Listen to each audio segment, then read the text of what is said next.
Hello friends, welcome to my channel. आज की video में प्रेगनेंसी के दौरान यूज में होने वाली 3 इम्पोर्टेंट टर्म्स के बारे में बताऊंगी, जिनके नाम है गेस्टेशनल सैक, यॉर्क सैक और फेटल पोल। ये तीनों ही टर्म प्रेगनेंसी के स्टार्टिंग के जो अल्ट्रासाउंड होते हैं, यानी कि फर्स्ट ट्राइमेस्टर का जो पहला अल्ट्रासाउंड होता है उसमें यूज होती है। यानी कि प्रेगनेंसी के जो पहला अल्ट्रासाउंड होता है उसमें ये तीनों चीजें दिखाई देना बहुत जरूरी होता है। ऐसा भी हो सकता है कि ये तीनों फर्स्ट अल्ट्रासाउंड में दिखाई ना दे, तो उसके भी क्या कारण होते हैं इसके बारे में भी मैं वीडियो में बताऊंगी। तो आइए शुरू करते हैं वीडियो। सबसे पहले बताती हूँ कि गेस्टेशनल सैक क्या होता है। गेस्टेशनल सैक का मतलब एक तरह का बैग या झोला होता है जिसके अंदर बच्चा रहता है। यानी कि प्रेगनेंसी शुरू होते ही जो सबसे पहला अंग बनना शुरू होता है वो होता है गेस्टेशनल सैक। इसी के अंदर बच्चा रहता है, इसलिए ये सबसे पहले डेवलप होता है यूट्रस के अंदर। गेस्टेशनल सैक एक पतली सी झिल्ली होती है जो एक बैग की तरीके के फॉर्म में होती है और ये यूट्रस के अंदर सबसे पहले बनती है। अब बताती हूँ कि यॉर्क सैक और फेटल पोल क्या होता है। इसे समझने के लिए मैं सबसे पहले फेटल पोल के बारे में बताती हूँ। फेटल पोल वो बच्चा होता है जो कि डेवलप होकर डिलीवर होता है, यानी कि आपको बच्चे के रूप में मिलता है। इसे फेटल पोल क्यों कहा जाता है? इसलिए कहा जाता है क्योंकि प्रेगनेंसी शुरू होने के बाद, जैसा कि मैंने एक वीडियो में बताया भी है कि प्रेगनेंसी शुरू होने के बाद 8 हफ्तों तक बच्चे को एम्ब्रियो कहा जाता है और 8 हफ्तों के बाद जो 9 महीने तक बच्चा डेवलप होता है उसे फीटस कहा जाता है। पर फेटल पोल एम्ब्रियो और फीटस से भी शुरुआती स्टेज होती है जब बच्चा जस्ट अपीयर ही होता है यूट्रस के अंदर। उस समय बच्चे का शेप बहुत ही छोटा होता है, एक ओवल के रूप में होता है, जो कि बहुत 1 हफ्ते बाद थोड़ा सा और बड़ा होता है और उसका हेड थोड़ा दिखने लगता है और जो पैर वाला साइज होता है वो एक पूंछ की तरह दिखता है। तो इस तरीके का शेप लिए हुए बच्चा होता है। इस शेप को ही फेटल पोल कहा जाता है। यानी कि गेस्टेशनल सैक के अंदर जो सबसे पहले बच्चा अपीयर होता है उसे फेटल पोल कहा जाता है। ये फेटल पोल धीरे धीरे बढ़ता है और उसका स्ट्रक्चर बनता है, यानी कि हाथ, पैर, नाक, मुंह, कान, ये सब स्ट्रक्चर बनते हैं। फिर वो धीरे धीरे एम्ब्रियो में बदलता है, फिर फीटस में बदलता है और फिर इस तरीके से बच्चा डिलीवर होता है और जिसे हम जो इन्फेंट या बेबी बोलते हैं वो कहा जाता है। तो फेटल पोल बच्चे को ही कहते हैं जो कि जब शुरुआती स्टेज में अपने होता है। अब जानते हैं कि यॉर्क सैक क्या होता है। जनरली प्रेगनेंसी शुरू होने के बाद 5 से 6 हफ्तों तक शरीर में यूट्रस के अंदर प्लेसेंटा नहीं बनता है और प्लेसेंटा का मेन कार्य जो होता है वो बच्चे को जरूरी न्यूट्रिशन माँ के द्वारा बच्चे तक सप्लाई करने का होता है। तो इतनी जल्दी बच्चे को प्लेसेंटा नहीं मिल पाता है, इसलिए यूट्रस के अंदर यॉर्क सैक बनता है। यानी कि यॉर्क सैक गेस्टेशनल सैक के अंदर एक और सैक होता है, एक बैग होता है जिसके अंदर फेटल पोल होता है और इस फेटल पोल को वो माँ के द्वारा न्यूट्रिशन प्रदान करने का कार्य करता है। तो यही होता है यॉर्क सैक। यानी सबसे पहले गेस्टेशनल सैक, फिर यॉर्क सैक बनता है और फिर उसके अंदर फेटल पोल होता है। ये पूरी स्ट्रक्चर प्रेगनेंसी के फर्स्ट अल्ट्रासाउंड में, यानी कि जो आप 5 से 6 वीक के बाद पहला अल्ट्रासाउंड कराते हैं उसमें दिखाई देती है। अगर नहीं दिखाई देती है, यानी कि इनमें से एक भी चीज नहीं दिखाई देती है पहले अल्ट्रासाउंड में, तो उसके क्या कारण हो सकते हैं और उसका क्या सॉल्यूशन होता है इसके बारे में अब मैं बताती हूँ। तो पहला रीजन हो सकता है कि आपने जो पीरियड्स की डेट, अपनी लास्ट पीरियड की डेट बताई है वो ही गलत है। तो ऐसी कंडीशन में गेस्टेशनल एज जो होती है, जिसे गर्भावस्था अवधि कहते हैं, उसका सही से पता नहीं लग पाता है और अल्ट्रासाउंड कराने में जल्दबाजी हो सकती है।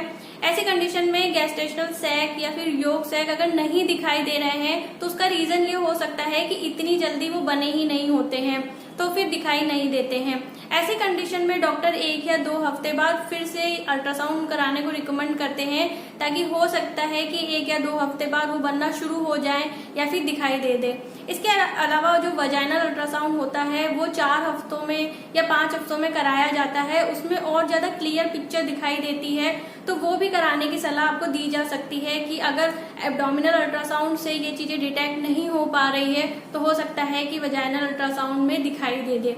तो ये एक प्रॉब्लम हो सकती है डेट गलत होने की। इसलिए आप अपने लास्ट पीरियड की डेट जरूर याद करें और वो करेक्ट डेट ही डॉक्टर को बताएं। अगर दोबारा एक या दो हफ्ते के बाद जो अल्ट्रासाउंड कराया जाता है उसमें भी गेस्टेशनल सैक या यॉर्क सैक नहीं दिखाई देते हैं तो फिर वो सीरियस कंडीशन हो सकती है।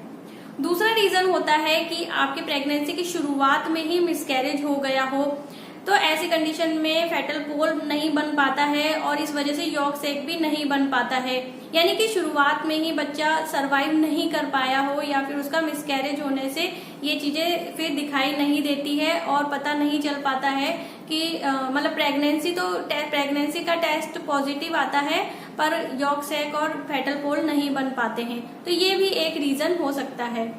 तीसरा रीजन होता है एक्टोपिक प्रेगनेंसी। एक्टोपिक प्रेगनेंसी में जो महिला का एग होता है वो यूट्रस के अंदर फर्टिलाइज नहीं होता है बल्कि यूट्रस के बाहर किसी जगह पे फर्टिलाइज हो जाता है, जैसे कि फेलोपियन ट्यूब में हो सकता है या सर्विक्स में हो सकता है, यानी यूट्रस के बाहर किसी भी जगह पे वो फर्टिलाइज हो जाता है। ऐसे केस में बच्चा बनता है और प्रेगनेंसी का जो टेस्ट होता है वो भी पॉजिटिव होता है, पर ऐसा बच्चा सरवाइव नहीं कर पाता है क्योंकि सरवाइव करने के लिए उसका यूट्रस में होना बहुत जरूरी होता है, क्योंकि उसकी जो ग्रोथ होती है वो यॉर्क सैक और गेस्टेशनल सैक से ही हो पाती है जो कि यूट्रस के अंदर बनते हैं। तो बच्चा यूट्रस के अंदर नहीं होने की वजह से सरवाइव नहीं कर पाता और उसका मिसकैरेज हो जाता है। इसलिए फर्स्ट अल्ट्रासाउंड में यॉर्क सैक या फेटल पोल या ये तीनों चीजें दिखाई नहीं देती है, तो ये भी एक रीजन हो सकता है। चौथा रीजन होता है एम्प्टी सैक प्रेगनेंसी। ये जनरली तब कहलाती है जब प्रेगनेंसी के फर्स्ट अल्ट्रासाउंड में यॉर्क सैक नहीं बनता है या फिर कंफर्म होता है कि प्रेगनेंसी में यॉर्क सैक नहीं बनेगा, तो ये प्रेगनेंसी एम्प्टी सैक प्रेगनेंसी कहलाती है क्योंकि इसमें बच्चा होता तो यूट्रस में है पर उसकी डेवलपमेंट के लिए यॉर्क सैक वहां पर प्रेजेंट नहीं हो पाता है, तो ऐसा बच्चा ग्रोथ नहीं कर पाता है और कुछ हफ्तों के बाद वो अपने आप ही उसका मिसकैरेज हो जाता है या फिर डॉक्टर अननेचुरल तरीके से उसका मिसकैरेज करते हैं। तो इस तरह की प्रेगनेंसी को एम्प्टी सैक प्रेगनेंसी कहा जाता है। इसमें भी मेनली यॉर्क सैक नहीं बनता है, इसलिए ये चीज दिखाई नहीं देती है। तो ये कुछ रीजन होते हैं इनके ना दिखाई देने के।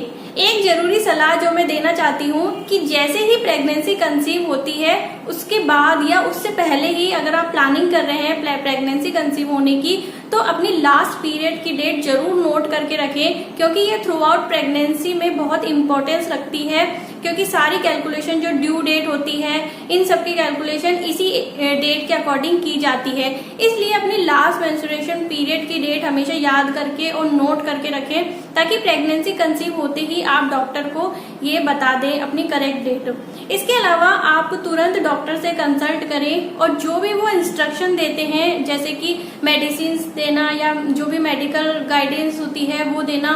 इसके अलावा अगर उन्होंने कोई टेस्ट बताया है तो वो टेस्ट भी आप जरूर कराएं। अगर उन्होंने रेस्ट करने के लिए बोला है तो रेस्ट करें, यानी कि जो भी इंस्ट्रक्शन आपके डॉक्टर द्वारा दी जाती है उसे प्रॉपरली फॉलो करें। और कुछ पर्सनल लेवल पर भी आप अपना ध्यान रखें, जैसे कि हैवी वेट ना उठाएं, ज्यादा भाग दौड़ ना करें, ज्यादा स्ट्रेचिंग ना करें। जो भी रेगुलर यूज में आप काम करते हैं वो करना बिल्कुल बंद कर दें और जब तक डॉक्टर की कोई गाइडेंस ना मिले, कोई कंसल्टेशन ना मिले, तब तक कोई काम ना करें। तो ये पर्सनल लेवल पर आप अपनी केयर कर सकते हैं। तो आई होप आपको ये जानकारी अच्छी लगी होगी। अगर हमारा वीडियो पसंद आए तो इसे लाइक करें और चैनल को सब्सक्राइब करके इस कम्युनिटी का हिस्सा जरूर बने। अगर ये सारी जानकारी आपको डिटेल में चाहिए तो आप मेरी वेबसाइट पर विजिट कर सकते हैं, जिसका लिंक मैंने डिस्क्रिप्शन बॉक्स में दिया है। उस वेबसाइट पर प्रेगनेंसी और हेल्थ से रिलेटेड सभी जानकारी डिटेल में दी गई है, तो उसे जाकर आप विजिट कर सकते हैं। Thanks for watching.